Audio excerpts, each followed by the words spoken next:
আসসালামু আলাইকুম বন্ধুরা, আজকে আরো একটা নতুন ভিডিও নিয়ে হাজির হয়েছে। আজকের ভিডিওটা হচ্ছে কিভাবে খুব সহজে বাসায় তৈরি করতে পারেন এভাবে কাবাব। এখানে গরুর মাংস ছোট করে টুকরো করে নিয়েছি যাতে করে সিদ্ধ হয় তাড়াতাড়ি। এখানে আমি লবণ আর সামান্য একটু হলুদ মিশিয়ে কিছুক্ষণ রেস্টে রাখছিলাম। তেজপাতা 2 টুকরো করে নিয়েছি, এলাচ, দারচিনি আর 5-6টি কাঁচামরিচ আর আদা কুচি, পেঁয়াজ কুচি নিয়েছি। সবগুলো উপকরণ মাংসের ভিতরে দিয়ে দিব।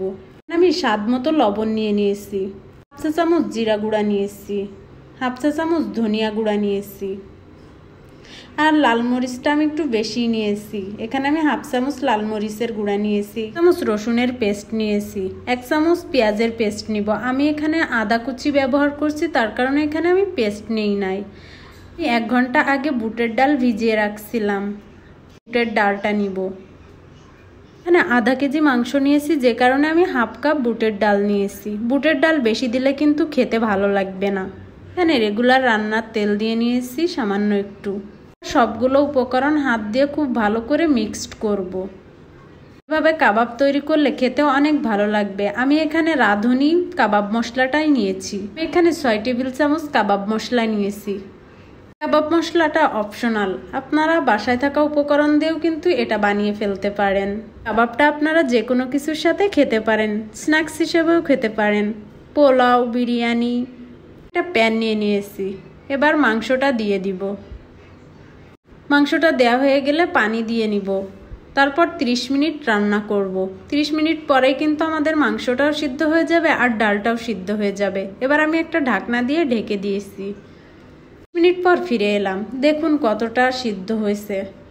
এভাবে কাবাব তৈরি করলে বাসার সবাই বারবার খেতে চাইবে। পেঁয়াজ আর কাঁচামরিচ সামান্য একটু তেল দিয়ে ভেজে নিব। এখন এভাবে ভাজতে লাগবো কালার চেঞ্জ হয়ে আসা পর্যন্ত। পেঁয়াজ কুচি আর কাঁচামরিচটা দিলে ফ্লেভারটা ভালো আসে। তো এইরকম কালার হয়ে আসলে নামিয়ে নিব। এখানে যে তেজপাতা, এলাচ আর দারচিনি ব্যবহার করছিলাম সেটা উঠিয়ে ফেলবো, তারপর ব্লেন্ড করে নিব। থাকলে খেতে ভালো লাগবে না। তো ব্লেন্ড করার পর দেখুন এরকম হয়ে এসেছে। এখানে একটা ডিম নিয়ে নিয়েছি। 1 কেজি মাংসের জন্য 2টা ডিম। আমার যেহেতু এখানে আধা কেজি মাংস ছিল তাই আমি একটা ডিম নিয়ে নিয়েছি। দিয়ে খুব ভালো করে মিক্সড করব ডিমের সাথে কাবাবটা। অবশ্যই ডিম ব্যবহার করতে হবে, ডিম ব্যবহার না করলে ভালো লাগবে না একটুও। এরপর ভেজে রাখা পেঁয়াজ আর কাঁচামরিচটা দিয়ে নিব, খুব ভালো করে মিক্সড করে নিব। এভাবে কাবাব আপনারাও কিন্তু খুব সহজে বানিয়ে ফেলতে পারবেন। তো এবার আমি কাবাব নিয়েছি কাবাবের শেপ দেওয়ার জন্য। কাবাবের শেপটা দেওয়া হয়ে গেছে, দেখুন এভাবে আমি কাবাবটা তৈরি করেছি। এবার তেলে ভেজে নিব। কাবাবটা বেশি তেল দিয়ে ভাজলে ভালো হবে, আপনি চাইলে অল্প তেল দিয়েও ভাজতে পারেন। তো আমি একে একে সবগুলো কাবাব দিয়ে দিব। দেরি না করে আপনিও বানিয়ে ফেলতে পারেন এরকম সহজ কাবাব।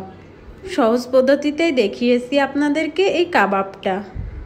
আপনারা চাইলে একবার ট্রাই করতে পারেন। তো ট্রাই করে বলবেন কমেন্টে কেমন হয়েছে আমার কাবাবটা। এরকম ফেনা তৈরি হয়েছে কারণ আমি এখানে ডিম ব্যবহার করছি। ডিম ব্যবহার কারণেই কিন্তু এরকমটা হয়েছে। ভাজা হয়ে যাওয়ার পর আমি তুলে নিব। কাবাব তৈরি করলে বাসার সবাই কিন্তু আপনার হাতের কাবাবটাই খেতে চাইবে, বাইরে থেকে কিনে আনার প্রয়োজন আর পড়বে না। তো এভাবে আপনিও বানিয়ে ফেলতে পারেন কাবাব। এটা ভালো হলে কমেন্টে অবশ্যই জানাবেন। আর যদি ভিডিওটা ভালো লাগে চ্যানেলটা সাবস্ক্রাইব করে নোটিফিকেশন বেল আইকনটি অন করে রাখবেন। এভাবে একবার বানিয়ে কিন্তু অনেক দিন পর্যন্ত সংরক্ষণ করে রাখতে পারেন। আমি এভাবে কিন্তু একটা বক্সে রেখে দিব ফ্রিজে, অনেক দিন পর্যন্ত খেতে পারবো। দূর থেকে যারা আমার এই ভিডিওটা দেখছেন ফলো দিয়ে আমার পাশে থাকবেন। ভালো থাকবেন, সুস্থ থাকবেন। আজ এই পর্যন্তই, আল্লাহ হাফেজ।